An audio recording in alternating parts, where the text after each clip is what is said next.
एक बार की बात है, उदयपुर गांव में एक ज्ञानचंद नाम का पुजारी रहा करता था। वो गांव के एक छोटे से मंदिर में पूजा पाठ किया करता था। लेकिन ज्ञानचंद एक कपटी और लालची इंसान था। एक दिन गांव का सबसे धनी बनिया कुछ सोने की मोहरें और चांदी के सिक्के लेकर मंदिर आता है और ज्ञानचंद पुजारी से बोला, ये लीजिए पुजारी जी, आज भगवान के चरणों में देने के लिए कुछ दान लाया हूँ। अरे हाँ हाँ, क्यों नहीं। भगवान के चरणों में जो भी तुम सच्ची भावना से चढ़ाओगे उसका तुम्हें दुगना ही मिलेगा। हाँ। जिसके बाद वो धनी बनिया सोने की कुछ मोहरें और चांदी के कुछ सिक्के मंदिर की दान पेटी में डाल देता है। ये देखकर ज्ञानचंद पुजारी की आंखों में लालच आ जाता है। अरे वाह, इतना सारा धन, अगर ये मुझे मिल जाए तो मेरे तो मजे ही आ जाएंगे। हाँ वाह, पूरी जिंदगी इस मंदिर का पुजारी बनकर नहीं गुजारनी पड़ेगी। हाँ अच्छा पुजारी जी, अब मैं चलता हूँ। जिसके बाद वो वहाँ से चला जाता है। तभी ज्ञानचंद दान पात्र में से धन निकालकर एक पोटली में अपने घर ले जाता है। अरे आज आप इतनी जल्दी मंदिर से आ गए, ये आप क्या लाए हैं जी? अरे भाग्यवान, ये देखो, आज मैं अपने लिए कितना सारा सोना चांदी लेकर आया हूँ। अब देखना भाग्यवान, हम मौत से अपना जीवन गुजारेंगे। हाँ देखो देखो, तुम ही देखो कितना सारा धन है। अच्छा, अब हम यहाँ और नहीं रह सकते, हमें यहाँ से जाना होगा। चलो यहाँ से। अरे ये क्या बोल रहे हैं आप? आखिर हम जाएंगे कहाँ?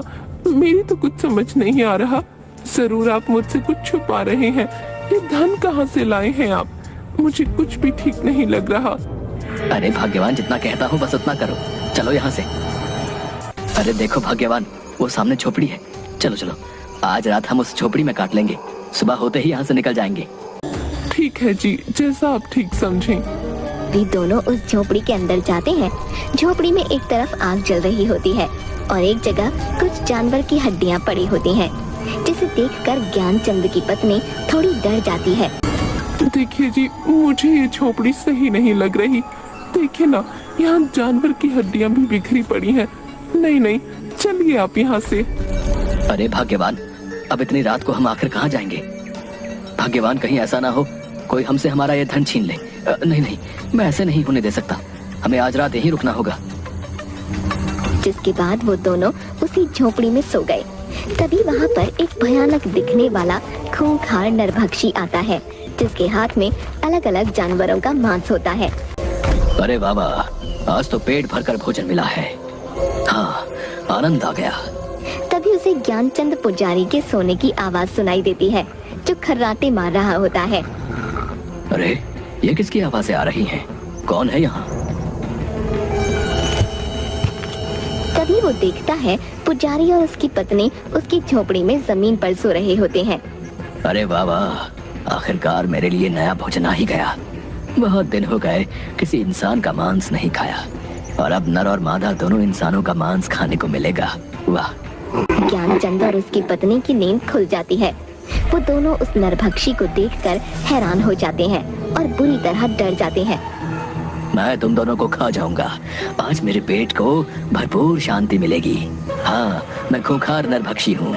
मुझे इंसानों का मांस खाने में बहुत मजा आता है। हाँ, हमें छोड़ दो, जाने दो। हमें नहीं पता था ये तुम्हारी झोपड़ी है। हमें रुकने के लिए शरण चाहिए थी, इसलिए इस झोपड़ी में आ गए। छोड़ दो, हमें जाने दो।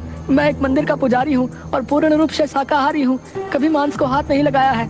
ऐसे में तुम्हें हमें खाने में बिल्कुल भी मजा नहीं आएगा। छोड़ दो, हमें जाने दो। क्या कहा? तुम शाकाहारी हो? तुम दोनों को खाकर मुझे न स्वाद आएगा और न मजा, इसलिए मैं तुम दोनों को नहीं खाऊंगा। लेकिन तुम्हें इसके बदले में मेरे लिए जंगल से जानवर का मांस लाना होगा। जाओ और जाकर मेरे लिए मांस लेकर आओ। मेरी भूख को शांत करो, जाओ, वरना मैं तुम्हें ही खा जाऊंगा। हाँ हाँ, क्यों नहीं, हम दोनों अभी जंगल जाते हैं और तुम्हारे लिए किसी जानवर का मांस लेकर आते हैं। नहीं, तुम दोनों नहीं जाओगे, सिर्फ तुम जाओगे।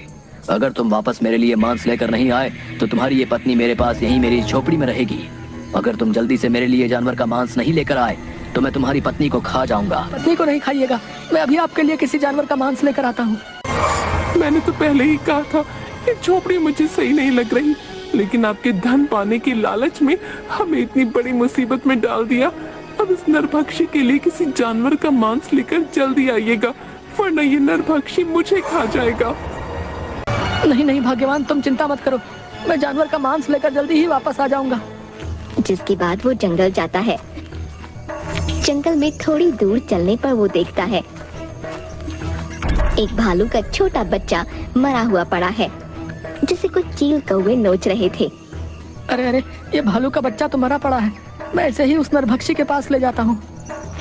जिसके बाद वो उस भालू के बच्चे को अपने हाथों में उठाकर उस नरभक्षी की झोपड़ी में आता है। तभी ज्ञानचंद देखता है कि उसकी पत्नी नीचे जमीन पर पड़ी हुई है और नरभक्षी बड़े मजे से उसके शरीर का मांस नोच नोच कर खा रहा है। ये देखकर ज्ञानचंद हैरान रह जाता है और जोर जोर से रोने लगता है। हाय हाय कपटी नरभक्षी, ये तूने क्या किया? तू मेरी पत्नी को ही खा गया। अरे मैं तो तेरे लिए जानवर का मांस लेकर आया हूँ, लेकिन तुझे जरा भी सब्र नहीं हुआ, मेरी पत्नी को ही मार डाला। तुम्हें आने में इतनी देर कैसे हो गई? मुझसे अपनी भूख सहन नहीं हुई, इसलिए मैंने तुम्हारी पत्नी को ही खा लिया। ये मैंने क्या कर दिया? मुझे माफ कर देना भाग्यवान, मैं तुम्हारे प्राण नहीं बचा पाया, माफ कर देना। न मैं मंदिर से धन चुराता और न हम यहाँ इस जंगल में आते, मेरे लालच ने मुझसे ये क्या करवा दिया।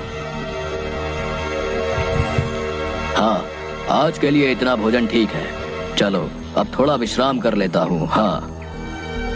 जिसके बाद वो अपनी झोपड़ी में सो जाता है। तभी ज्ञानचंद रोते हुए अपनी पत्नी की हड्डियों को उठाता है और जंगल की ओर चल देता है। वो अपनी पत्नी की हड्डियों को लेकर जंगल में जाता है और एक विशाल पेड़ के नीचे बैठ जाता है और रोने लगता है। मुझे माफ कर देना भाग्यवान, मेरे लालच ने तुम्हारी ये दशा कर दी है, मुझे बहुत पछतावा है, भगवान मुझे माफ कर देना। तभी उसे रोते देख पेड़ पर से एक गिद्ध की आवाज आती है। क्या हुआ है तुम्हें? तुम क्यों रो रहे हो? ये मेरे सोने का वक्त है, लेकिन तुम मेरी नींद में बाधा डाल रहे हो। ज्ञानचंद उसे देखकर थोड़ा डर जाता है। उस खूंखार नरभक्षी ने मेरी पत्नी को मार डाला, अब मैं क्या करूंगा? मेरी प्रिय पत्नी मुझे छोड़कर चली गई है, अब भला मैं जीवित रहकर क्या करूंगा? अब मैं भी मर जाना चाहता हूँ। उस खूंखार नरभक्षी ने तुम्हारी पत्नी को भी मार डाला है।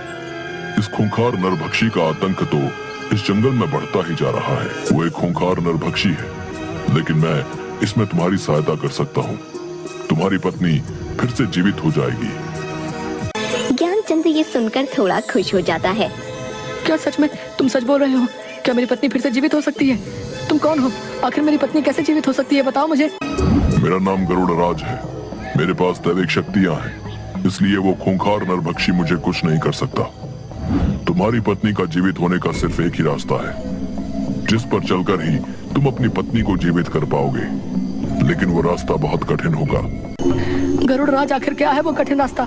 मुझे बताओ, मैं अपनी पत्नी को फिर से जीवित करने के लिए किसी भी कठिन रास्ते पर जाऊंगा। इस जंगल के उस पार एक गुफा है, जिसमें एक बहुत ही महान तपस्वी देवराज रहा करते हैं। तुम्हें उनसे मिलना होगा, वही तुम्हारी पत्नी को फिर से जीवित करने की राह दिखाएगा। लेकिन देवराज तपस्वी किसी भी इंसान को अपनी गुफा में इतनी आसानी से आने नहीं देता। तुम्हें उससे मिलने के लिए कई चुनौतियों का सामना करना पड़ेगा। गरुड़राज, मैं जरूर उस गुफा में उस महान तपस्वी के पास जाऊंगा, चाहे फिर मुझे कितनी ही मुश्किलों का सामना क्यों ना करना पड़े। ये लो मेरा ये जादुई पंख ले जाओ। जब तुम उस गुफा में मुश्किल में आओगे, तब ये मेरा जादुई पंख तुम्हारी सहायता करेगा। ज्ञानचंद वो पंख लेकर जंगल के पार वाली गुफा में जाता है। तभी थोड़ी दूर पर वो देखता है एक बहुत बड़ी शिला दिख रही है। ये क्या? गुफा में आगे जाने का तो कोई रास्ता ही नहीं दिखाई दे रहा। वो उस शिला के पास जाता है। इतनी बड़ी शिला, आखिर इसका क्या मतलब हो सकता है? लगता है शिला के उस पार ही मुझे देवराज तपस्वी से मिलने का रास्ता मिलेगा। तभी ज्ञानचंद उस शिला को हटाने की बहुत कोशिश करता है, लेकिन वो अपनी जगह से टस से मस नहीं होती। तभी उसे शिला के उस पार एक आवाज सुनाई देती है। कौन हो तुम और क्यों इस शिला को हटाने की कोशिश कर रहे हो? क्या तुम जानते नहीं, ये गुफा देवराज तपस्वी की है। यहाँ किसी भी इंसान का आना मना है। फिर तुम क्यों आए हो? मैं बहुत ही मुसीबत में हूँ, मुझे यहाँ गरुड़राज ने भेजा है। मुझे देवराज महान तपस्वी से मिलना है, उनसे मिले बिना मैं यहाँ से नहीं जाऊंगा। तुम्हें गरुड़राज ने भेजा है, इसका तुम्हें प्रमाण देना होगा। तुम्हें एक चुनौती का सामना करना होगा, तभी तुम इस शिला के पार आ सकते हो। मुझे आपकी चुनौती मंजूर है, क्या करना होगा मुझे बताओ। इस शिला को खोलने की चाबी का पता तुम्हें अपनी बुद्धि से लगाना होगा, तभी तुम इस शिला के अंदर आ पाओगे। ज्ञानचंद ये सुनकर सोच में पड़ जाता है और कुछ देर सोचने के बाद वो देखता है कि शिला पर अचानक से एक निशान दिखने लगता है जो बिल्कुल गरुड़ राज के दिए पंख की तरह होता है, जो कि ज्ञानचंद के पास होता है। वो उस पंख को अपने हाथ में लेता है। अच्छा, तो इस शिला की चाबी ये पंख ही है, क्योंकि इस शिला पर दिखाई दे रहा ये निशान गरुड़ राज के पंख की तरह है। जैसे ही ज्ञानचंद उस पंख को शिला पर रखता है, वो पंख उस शिला में समा जाता है और शिला का द्वार खुल जाता है। ज्ञानचंद उस शिला की गुफा के अंदर जाता है और देखता है कि देवराज तपस्वी एक स्थान पर अपनी ध्यान मुद्रा में बैठे हुए हैं। तभी ज्ञानचंद उसके पास जाता है। हे महान तपस्वी देवराज, आंखें खोलिए, मुझे आपकी सहायता की आवश्यकता है। आप ही मेरी सहायता कर सकते हैं, आंखें खोलिए अपनी। कि देवराज तपस्वी अपनी आंखें खोलता है। कौन हो तुम और क्यों आए हो हमारी गुफा में? यहाँ हम अपनी ध्यान मुद्रा में रहते हैं, इसलिए किसी भी इंसान का यहाँ आना वर्जित है। लेकिन तुम यहाँ इतनी चुनौतियों का सामना करके आए हो, तो हम तुम्हारी सहायता अवश्य करेंगे। बताओ हमें, हम तुम्हारी क्या सहायता कर सकते हैं? मैं एक मंदिर का पुजारी था, लेकिन अपने लालच के कारण एक दिन उस मंदिर से कुछ सोना चांदी चुराकर अपनी पत्नी के साथ इस गुफा के पार वाले जंगल में आ गया। लेकिन वहाँ हमारा सामना खूंखार नरभक्षी से हुआ और उसने मेरी पत्नी को ही अपना शिकार बना लिया। वो खूंखार नरभक्षी एक एक करके सभी जंगल के जानवरों को अपना शिकार बना रहा है। मैं अपनी पत्नी को दोबारा से जीवित करना चाहता हूँ। मेरी पत्नी की जान मेरे ही लालच के कारण गई है, इसलिए मैं अपनी पत्नी को फिर से जीवित करना चाहता हूँ। अब आप ही मेरी सहायता कीजिए देवराज। दुष्ट व्यक्ति, तुमने अपने लालच के कारण अपनी पत्नी को गवा दिया है। मैं तुम्हारी सहायता नहीं करूंगा, जाओ यहाँ से। ज्ञानचंद ये सुनकर तपस्वी के पैरों में गिर पड़ता है। नहीं नहीं देवराज, ऐसा मत बोलिए। आप एक महान तपस्वी हैं, मैं जानता हूँ। मुझे लालच नहीं करना चाहिए था, लेकिन अब मैं अपनी पत्नी को फिर से जीवित करना चाहता हूँ। मेरी सहायता कीजिए।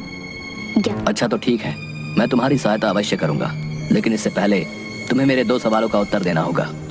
तुम्हारे दूसरे उत्तर में ही तुम्हें वो वस्तु मिलेगी जिससे तुम अपनी पत्नी को दोबारा जीवित कर सकते हो, और उस खूंखार नरभक्षी का विनाश भी उसी से होगा।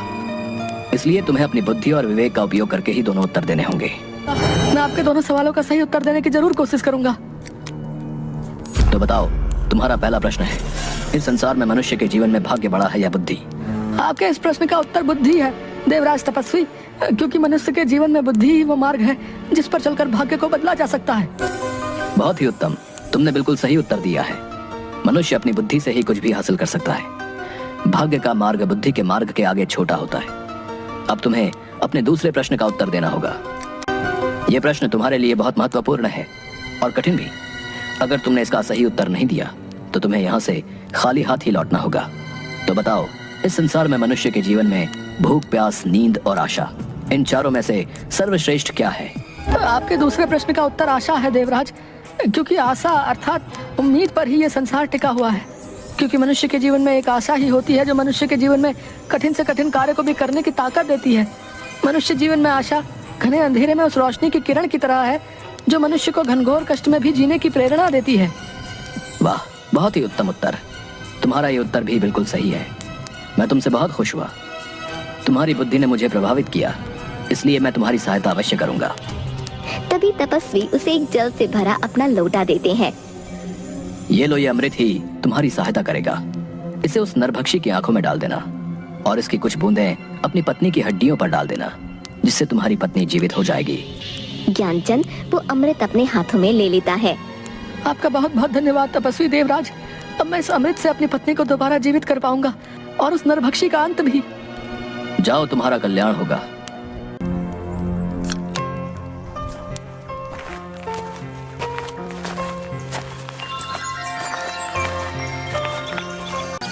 जिसके बाद ज्ञानचंद अमृत लेकर उसी जंगल में जाता है। तभी उसे वो नरभक्षी मिलता है। नरभक्षी ज्ञानचंद के हाथ में वो अमृत का लोटा देख लेता है। अच्छा, तो तू उस तपस्वी देवराज के पास गया था। उसने ही तुझे मेरे अंत का रास्ता बताया होगा, लेकिन मैं ऐसा नहीं होने दूंगा। मैं तेरे सामने ही नहीं आऊंगा तो तू मेरी आंखों पर यह अमृत भी नहीं डाल पाएगा। लेकिन मैं तुझे जिंदा नहीं छोड़ूंगा। हाँ, मैं तुझे भी खा जाऊंगा। नरभक्षी ज्ञानचंद को अपने दांतों से उसकी गर्दन से पकड़ लेता है।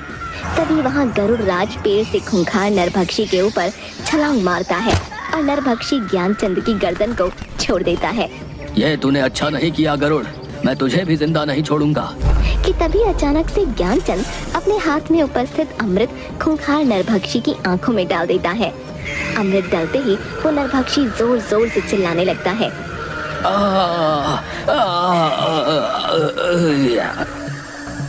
और देखते ही देखते जलकर भस्म हो जाता है। नरभक्षी का तुमने अंत कर दिया है। वाकई तुम बहुत बहादुर निकले। अब जाओ और अपनी पत्नी की हड्डियों पर इस अमृत की बूंदें डाल दो। जिसके बाद ज्ञानचंद अपनी पत्नी की हड्डियों पर उस अमृत को डाल देता है। जिसके बाद उसकी पत्नी दोबारा जीवित हो जाती है, जिसे देखकर ज्ञानचंद खुश हो जाता है। कि तुम फिर से जीवित हो ही गई भाग्यवान, तुम मेरे पास दोबारा लौट आई हो। मेरे लिए इससे बढ़कर और कुछ भी नहीं। लेकिन ये सब कैसे हुआ जी? मुझे तो उस खूंखार नरभक्षी ने मार डाला था, फिर ये सब कैसे हुआ? आप तो सच में एक बहादुर इंसान निकले जी। आपने लालच में जो पाप किया था उसकी सजा आपको इस रूप में मिली जी। आपके लालच ने मुझे सदैव के लिए आपसे दूर कर दिया था, लेकिन आपके पश्चाताप पर मुझे दोबारा जीवित करने की इच्छा ने मुझे फिर से आपके पास वापस ला दिया है। अब आप कभी भी लालच की झांसे में मत आइएगा। हाँ नहीं भाग्यवान, मुझे समझ आ गया है, मनुष्य को लालच सिर्फ विनाश की ओर ही ले जाता है। दोनों खुश रहो। आज तुम्हारी वजह से इस जंगल को इस नरभक्षी से मुक्ति मिली। धन्यवाद।